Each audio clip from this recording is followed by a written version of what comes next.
tulipotoka, maana Muumba Mungu mengi ni machungu, riziki mafungu, tumepitia shari vyote hukujali, maisha magumu ya mudu.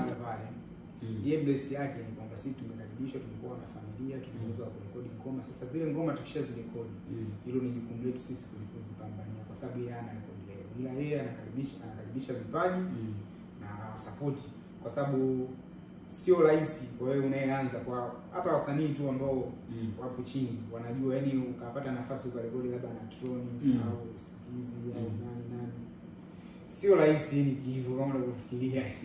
Unaweza ukaenda hata pale ukasota sana bro. Kwa hiyo sana sana mtu ambaye atakupiga majungu.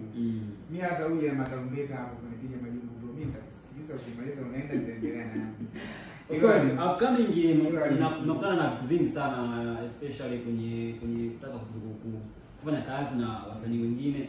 Pengine ni msanii gani ambao mimi kumcheki kumwambia bro nataka tufanye kazi, na alikukataa kabisa akamwambia achana na mimi? Hakuna. Na bado sijafikiria sana. Kuna ngoma yangu moja nilitoa katika ngoma ambazo mbili niliachia mwaka jana. Namshukuru Mwenyezi Mungu nilipata kufanywa challenge South. Unaelewa? Nilifanywa challenge na pia wakaomba biti. Tulifanya nyimbo pamoja, nikatia vocal, nikatuma na wenyewe wakanifanyia vocal. Unaelewa?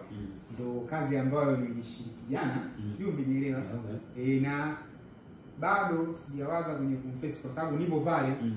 Pale uzuri kwa Stukizi kuna vitu vingi sana huko tunaelekezwa. Wewe tunaelekezwa zaidi namna ya wewe mwenyewe, yani unatakiwa jinsi gani kufanya. Sawa, tunataka tumalize kabisa ili tuwapishe watu habari waendelee na mambo ya habari. Sawa. Sasa unaniita kuambia pengine mashabiki zako ambao wanakusikiza sasa hivi? Mimi nawapenda sana na waendelee kunisikiliza, na vingi vizuri. Chupa natoka chupa soon. Bana ni J Front akipiga nice